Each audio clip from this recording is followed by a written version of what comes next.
নমস্কার, আমি রানা সেনগুপ্ত। আপনারা দেখছেন বেঙ্গল পলিটিক্স। রাজ্যের বুকে আবার একটা মর্মান্তিক ঘটনা ঘটল। অভয়ার পর অপরাজিতা। দেখা যাচ্ছে আরজি করের পরে আবার একটি ঘটনা ঘটছে এবং তাতে অভিযোগের তীর উঠছে পুলিশের দিকে। পুলিশ নাকি মূল অভিযুক্তকে হাতে পেয়ে ছেড়ে দিচ্ছে। এটা নিয়ে প্রচন্ড একটা তীব্র উত্তেজনা সৃষ্টি হয়েছিল। মানুষ প্রতিবাদ করতে নেমেছিলেন, রাস্তা অবরোধ করেছেন, রেল অবরোধ করেছেন এবং কিছু নাশকতামূলক কাজকর্ম বোধহয় হয়েছে ইতিমধ্যে। যেসব নিয়ে মুখ্যমন্ত্রী শুভেন্দু অত্যন্ত উদ্বিগ্ন। তার মন্ত্রীদের পাঠিয়েছেন সেখানে, নির্যাতিতার বাবার সঙ্গে ফোনে ফোনে কথা বলেছেন। তো এই যে ব্যাপারটা হলো, একজন নাবালিকাকে এরকম ভাবে নির্যাতনের শিকার হতে হলো, এটা কিন্তু রাজ্যের পক্ষে মোটেই ভালো ব্যাপার নয়। এবং আবার যেটা পাওয়া যাচ্ছে যে এক আদিবাসী মহিলার নাকি বিবস্ত্র অবস্থায়, ছিন্ন ভিন্ন অবস্থায় তার শরীর পাওয়া গেছে কোনো একটি জায়গায়। ঘটনা হচ্ছে যে এই ব্যাপারগুলোতে নিয়ে কিন্তু রাজ্যে একটা সরকারের বিরুদ্ধে একটা অনাস্থা কিন্তু দানা বাঁধছে, যেমন বেঁধেছিল আরজি কর কাণ্ডের। এবং এই সরকারের প্রতি এই যে মানুষের একটা ক্ষোভ, একটা বিক্ষোভ, এই ক্ষোভ বিক্ষোভের সুযোগ নিতে কিন্তু ইতিমধ্যেই রাস্তায় নেমে পড়েছেন মমতা বন্দ্যোপাধ্যায়, বিরোধী দলনেত্রী, তৃণমূল নেত্রী মমতা বন্দ্যোপাধ্যায়। মমতা বন্দ্যোপাধ্যায় ইতিমধ্যে 3বার গেলেন, 3বার রাস্তায় বেরোলেন এবং শেষবারে তিনি এই যে মোমবাতি মিছিলটা করলেন, তাতে তাকে বাধা দেওয়া হয়েছিল। পুলিশের ব্যারিকেড তিনি ভেঙে বেরিয়ে যান, মোমবাতি মিছিল করেন, তার সঙ্গে অগণিত মানুষ হাঁটতে শুরু করেন। তিনি তার ফেসবুক লাইভে বলেন যে তোমার সুর আমার সুর, বারুইপুর বারুইপুর। যাই হোক, তো এখন ঘটনা যেটা গিয়ে দাঁড়াচ্ছে, মমতা বন্দ্যোপাধ্যায় রাস্তায় নামার সঙ্গে সঙ্গে কিন্তু একটা জিনিস প্রমাণ হয়ে গেল। মমতা বন্দ্যোপাধ্যায়ের এখন কিছুই নেই, তার প্রতীক নিয়ে টানাটানি চলছে, তার নির্বাচনী তার দলীয় তহবিল নিয়ে টানাটানি চলছে এবং শেষ পর্যন্ত কারা বিজয়ী হবে বা কারা এটা হকদার হবে সেটা কিন্তু আদালত বলবে বা নির্বাচন কমিশন বলবে। এখন ঘটনা যেটা হচ্ছে, মমতা বন্দ্যোপাধ্যায় কিন্তু এই যে ব্যাপারটাতে, এই যে বিরোধী দলের নেত্রী হিসেবে তিনি যে ভূমিকা পালন করতে শুরু করে দিলেন, এটা কিন্তু মানুষের একটা আশা জাগিয়েছে। মানুষ মনে করেছে যে হ্যাঁ, মমতা বন্দ্যোপাধ্যায় এখনো বসে যাননি, তিনি মারা যাননি। মমতা নিজেও বলছেন, আপনারা কি মনে করছেন আমি মারা গেছি? তাকে হাউস অ্যারেস্ট করার চেষ্টা করা হয়েছিল। তিনি ওই বারুইপুরে যাবেন বলেছিলেন এবং যাওয়ার সময় কিন্তু দেখা গিয়েছিল যে তিনি যাবার ইচ্ছে প্রকাশ করা মাত্র তার বাড়িতে একগাদা পুলিশ পাঠিয়ে দেওয়া হয়, তার বাড়ি কার্যত ঘিরে ফেলা হয় এবং তিনি রাস্তায় নামার পরেও কিন্তু তাকে দেখা যায় যে প্রচুর পুলিশ ঘিরে আছে। এই যে মমতাকে যে হাউস অ্যারেস্ট করা হয়েছিল, এটা কিন্তু সরকার পক্ষ কার্যত স্বীকার করেছে। 2জন মন্ত্রী অন্তত এটা স্বীকার করেছেন।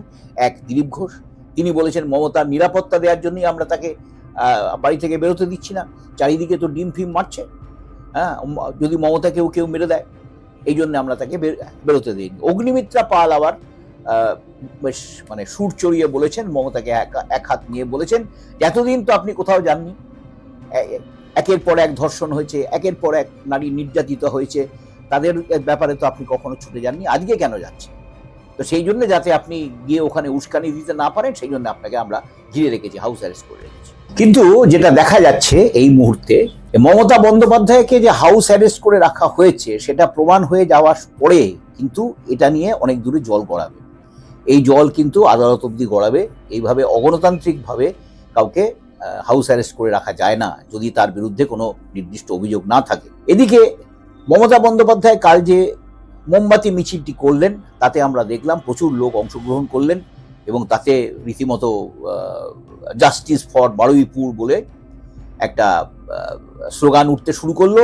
মমতা নিজে মশালের মতো করে মোমবাতি হাতে ধরে এগিয়ে যেতে লাগলেন, তার সঙ্গে সঙ্গে বহু লোক হাঁটতে শুরু করলো।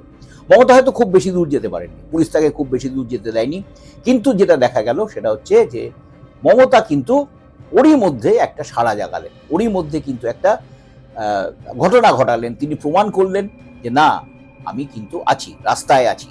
তিনি বলেইছিলেন আমি রাস্তায় থাকার লোক, আমি রাস্তায় ছিলাম, আছি এবং থাকবো। তার সঙ্গে সঙ্গে আরো একটা ব্যাপার প্রমাণ হয়ে গেল যে মমতার প্রতীক নিয়ে, তৃণমূলের প্রতীক নিয়ে, তৃণমূলের তহবিল নিয়ে, তৃণমূলের বিধায়ক এবং সাংসদদের ভাঙিয়ে যে খেলা একটা চলছে, সেই খেলায় একটা জিনিস কিন্তু প্রমাণ হয়ে গেল, মমতা যেখানে থাকবে সেখানে মানুষ থাকবে। এই যে মমতার দল ভেঙে যারা নতুন দল তৈরি করেছেন, অনেকে বলছেন তারা আসল তৃণমূল, অনেকে আবার অন্য একটি নামহীন গোত্রহীন দলের সাংসদে পরিণত হয়েছেন, সেখানেও তারা কিন্তু সেখানে গিয়েছিলেন, কিন্তু তাদের হিম্মত হয়নি রাস্তায় নেমে এই ঘটনাটার প্রতিবাদ করায়। অবশ্যই সেটা কীভাবেই বা হবে, তারা তো এখন শাসকের কোলে বসা বিরোধী দল। সুতরাং এই ঘটনাটা, বারুইপুরের ঘটনা আরেকবার প্রমাণ করে দিল যে মমতা বন্দ্যোপাধ্যায় কিন্তু এখনো আছেন, ছিলেনও তিনি এবং থাকবেনও রাজ্যের বিরোধী দলনেত্রী বলতে যাকে বোঝায়। মমতাকে যেটা আমরা বলতে যেটা বুঝি, উনিই আসল তৃণমূল এবং তার ডাকে কর্মীরাই একমাত্র সাড়া দেবে, অন্য কেউ নয়। এদিকে যেটা দেখা যাচ্ছে সেটা হচ্ছে এই মমতা বন্দ্যোপাধ্যায়ের এই যে ক্যারিশমা, এই ক্যারিশমাতে ভাগ বসানোর জন্য কিন্তু তার বিরুদ্ধে অনেক রকমের খারাপ কথাবার্তা বলা হবে। হয়তো আগামী দিনে মমতা যদি রাস্তায় বেরোন, পরিকল্পিতভাবে তাকে হেনস্থা করার জন্য, তার উদ্দেশ্যের তাকে লক্ষ্য করে ডিম ছোড়া হবে, জুতো ছোড়া হবে, চোর চোর স্লোগান দেওয়া হবে, যেটা হাইকোর্টে ঘটেছে। মমতা হাইকোর্টে সওয়াল করতে গিয়ে যেভাবে কোর্টের ভেতরে এবং বাইরে নিগৃহীত হয়েছিলেন, তার কিন্তু আবার পুনরাবৃত্তি হতে পারে। এটা মমতা নিজেও জানেন। মমতা জেনে শুনেই কিন্তু এখন তৈরি হয়েছেন, আবার তিনি বেড়েছেন, আবার তিনি কোমর বেঁধেছেন। যদি অবিলম্বে দ্রুত কোনো ব্যবস্থা নেওয়া না হয়, তাহলে কিন্তু মমতার এটা একটা প্লাস পয়েন্ট হয়ে যাবে। এই মানে যাকে বলে হাওয়া আস্তে আস্তে মমতার দিকে ঘুরবে এবং এই যে বারুইপুর মমতাকে কিন্তু একটা বিশাল অ্যাডভান্টেজ এনে দেবে। নমস্কার, আমাদের চ্যানেল দেখতে থাকুন, লাইক করুন, শেয়ার করুন এবং সাবস্ক্রাইব করুন।